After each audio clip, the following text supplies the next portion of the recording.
Como será o novo Jardim do Éden? Qual a última bem-aventurança do Apocalipse? Você sabe qual é a última oração da Bíblia? Fique aqui até o final e veja conosco neste vídeo. Este é o canal Viagem aos Mistérios do Reino, que, como o próprio nome diz, é um convite para, através da Bíblia, viajarmos aos mistérios do Reino de Deus. Curta, comente, compartilhe, se inscreva no canal e seja sempre muito bem-vindo.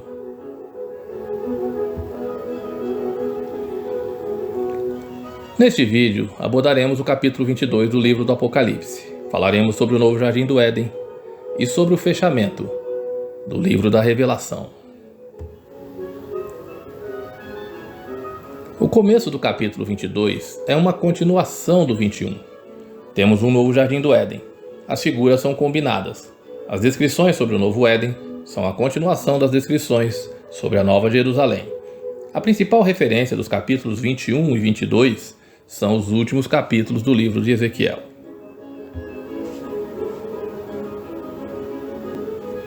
E mostrou-me o rio da água da vida, claro como cristal, que procedia do trono de Deus e do Cordeiro. O Jardim do Éden possuía rios que fluíam através dele, e no novo Éden, a nova vida eterna florescerá além de qualquer imaginação humana. O rio da vida é totalmente limpo, brilhante como um cristal. Além da beleza extrema, é de uma pureza absoluta. O rio da vida flui do trono de Deus e do Cordeiro, que é a verdadeira fonte da vida eterna. No meio da sua praça e de ambos os lados do rio estava a árvore da vida, que produz 12 frutos, dando seu fruto de mês em mês. E as folhas da árvore são para a cura das nações. A árvore da vida é uma grande árvore que passa por cima do rio. Tanto é que ela pode ser vista e acessada de ambas as margens. A árvore produz 12 frutos em todos os meses do ano e as suas folhas revelam a saúde plena que haverá ali. O fluxo da vida nunca mais será interrompido. Ali não haverá jamais maldição. Nela estará o trono de Deus e do Cordeiro, e os seus servos o servirão. E verão a sua face, e nas suas frontes estará o seu nome. A maldição vinda sobre todos os homens e toda a criação será totalmente removida. No Gênesis, vimos o paraíso perdido, mas João nos revela o novo Éden, um paraíso eterno. Adão estava no Éden para servir e guardar, as mesmas palavras usadas para o serviço dos sacerdotes no templo. Com a queda, Adão perdeu o acesso à árvore da vida, porque a presença de Deus tornou-se perigosa para os homens, como vemos em todo o Antigo Testamento.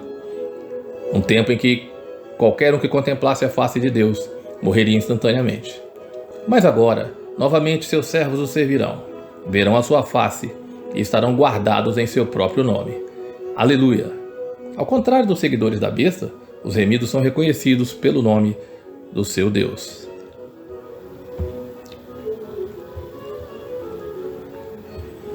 E ali não haverá mais noite, e não necessitarão de luz de lâmpada, nem de luz do sol, porque o Senhor Deus os alumiará, e reinarão pelos séculos dos séculos.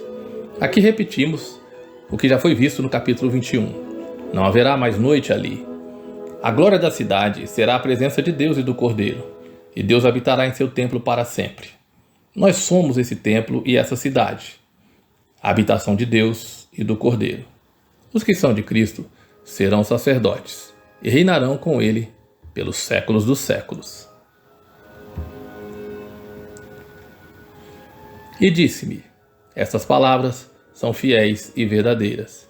E o Senhor, o Deus dos espíritos dos profetas, enviou seu anjo para mostrar aos seus servos as coisas que em breve hão de acontecer.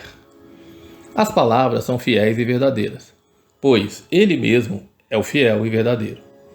O texto nos lembra o início do livro de que esta é a revelação de Jesus Cristo que Deus lhe deu para mostrar aos seus servos as coisas que em breve devem acontecer, e que ele, enviando por intermédio do seu anjo, notificou ao seu servo João. Eis que cedo venho.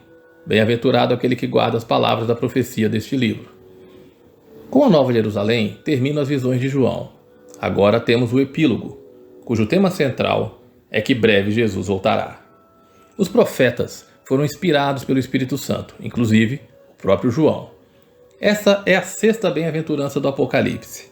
A felicidade espiritual é prometida aos que guardam as palavras da profecia deste livro.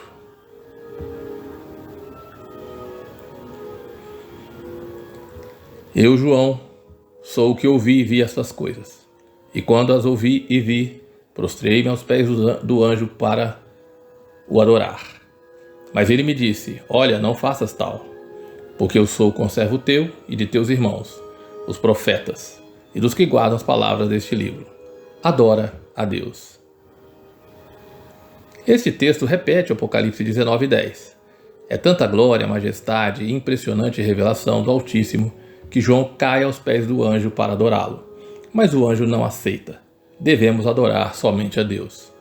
O anjo diz a João: eu sou um servo, como vocês, que dão testemunho de Jesus.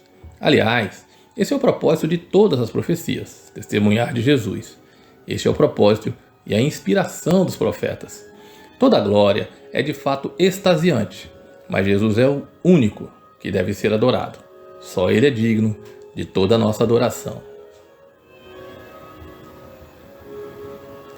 Disse-me ainda: não seles as palavras da profecia deste livro, porque próximo está o tempo.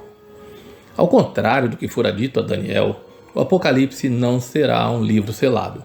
Suas profecias devem ser propagadas, para consolo dos mártires e de toda a igreja. Quando um livro de profecia era selado, o significado disso era que a sua revelação era para uma geração futura, mas a revelação do Apocalipse é para todas as gerações da igreja. Jesus rompeu os 7 selos do livro que ele tomou em suas mãos na sala do trono. E agora, esta revelação está disponível para toda a igreja, desde João até o tempo do fim, para que todos permaneçam firmes. Quem é injusto, faça injustiça ainda. E quem está sujo, suje-se ainda. E quem é justo, faça justiça ainda. E quem é santo, santifique-se ainda. Daniel capítulo 12, verso 10 diz que no tempo do fim os justos se purificarão mais e os ímpios continuarão ímpios. É isso que acontece aqui. Não é um incentivo à permanência no pecado. O que acontece é que a partir da marca da besta, o Apocalipse se concentra no tempo do fim. Vimos nas 7 taças que, ao contrário do que aconteceu nos 7 selos e nas 7 trombetas, os homens não se arrependem mais. Ou seja, após a mensagem do terceiro anjo no capítulo 14, que alerta para não receber mais a marca da besta.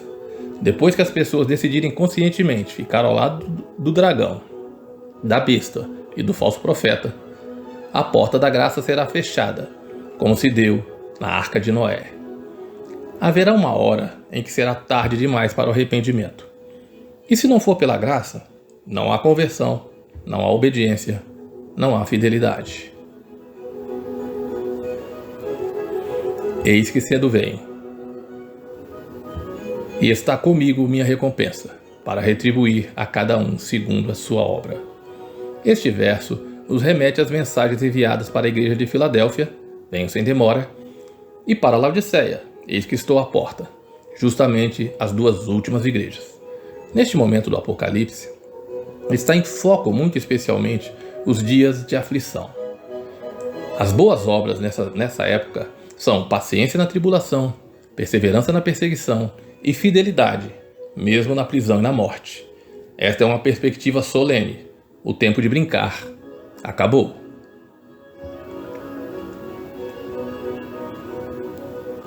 Eu sou o Alfa e o Ômega, o primeiro e o derradeiro, o princípio e o fim. Quem garante a profecia é o Alfa e o Ômega, o princípio e o fim. Em Apocalipse 1:8, vemos Deus mesmo dizendo: eu sou o Alfa e o Ômega, aquele que é, que era e que há de vir, o Todo-Poderoso. Aqui a mesma fala é feita pelo Filho. Ele é a origem e o alvo de toda a criação. Seu começo, sua sustentação e realização. Bem-aventurados aqueles que lavam suas vestes no sangue do Cordeiro, para que tenham direito à árvore da vida e possam entrar na cidade pelas portas. Essa é a 7ª e última bem-aventurança do Apocalipse, para os remidos.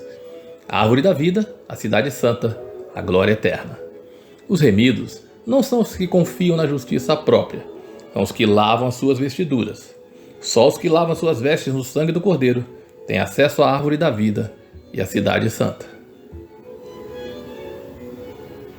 Ficarão de fora os cães, os feiticeiros, os adúlteros, os homicidas, os idólatras e todo o que ama e pratica mentira. Vimos os itens dessa lista no versículo 8 do capítulo 21, exceto os cães, que não constavam naquele verso. Basicamente, a lista indica que só os remidos têm acesso à cidade santa. Os perversos ficarão de fora. Cães era um termo de reprimenda no judaísmo, referindo-se aos gentios, a quem consideravam imundos, pois de acordo com as leis judaicas, o cão era um animal imundo. Também é usado como símbolo de devassidão moral na adoração pagã em Deuteronômio 23 e 18. Como termo de vitupério, no lábio dos judeus, significava principalmente impureza. No lábio dos gregos, descaramento. A alusão aos cães fora da cidade é difícil de ser compreendida por nós. No Oriente, porém, matilhas de cães viviam fora, sem lar e sem dono. Invadiam as cidades, alimentando-se do lixo das ruas, brigando e atacando os passantes. Vagueavam pelos campos e cidades, devorando cadáveres, como no caso de Jezabel, e outras coisas putrefatas. Além disso, inimigos ferozes e cruéis do Messias são chamados de cães no Salmo 22. Em resumo, designa impuros e perversos. Eu, Jesus, enviei meu anjo para vos testificar estas coisas a favor das igrejas. Eu sou a raiz e a geração de Davi, a resplandecente estrela da manhã. O Espírito e a noiva dizem: vem. E quem ouve, diga: vem. E quem tem sede, venha. E quem quiser, receba de graça a água da vida. O Apocalipse é a revelação de Jesus Cristo que ele deu à sua igreja. Ele é o Messias, a raiz de Davi e a resplandecente estrela da manhã.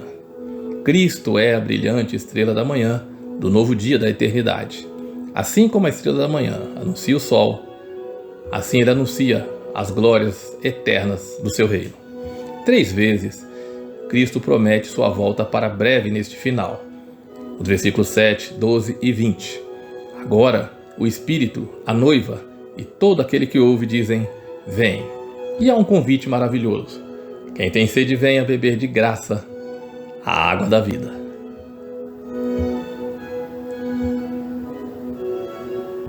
Eu testifico a todo aquele que ouvir as palavras da profecia deste livro. Se alguém lhes acrescentar alguma coisa, Deus lhe acrescentará as pragas que estão escritas neste livro. E se alguém tirar qualquer coisa das palavras do livro desta profecia, Deus lhe tirará a sua parte da árvore da vida e da cidade santa, que estão descritas neste livro. Estes versos ilustram a seriedade da revelação divina e da nossa relação com ela.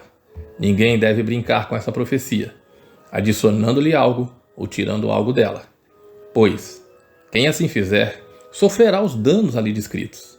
João estava convencido da inspiração divina de sua obra, como vimos nos versos 6 e 16. Assim, ele adverte aqueles que propositadamente alteram o conteúdo e as ideias do livro. A maldição se aplica ao abuso deliberado e não aos esforços sinceros para transmitir fielmente o seu significado.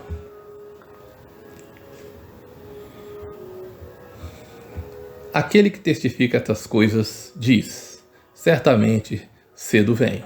Amém. Vem, Senhor Jesus. Pela 3ª vez, no capítulo, lemos que breve Jesus vem. E aqui temos a última oração da Bíblia. Amém. Vem, Senhor Jesus. Amém. Maranata. Ora vem, Senhor Jesus.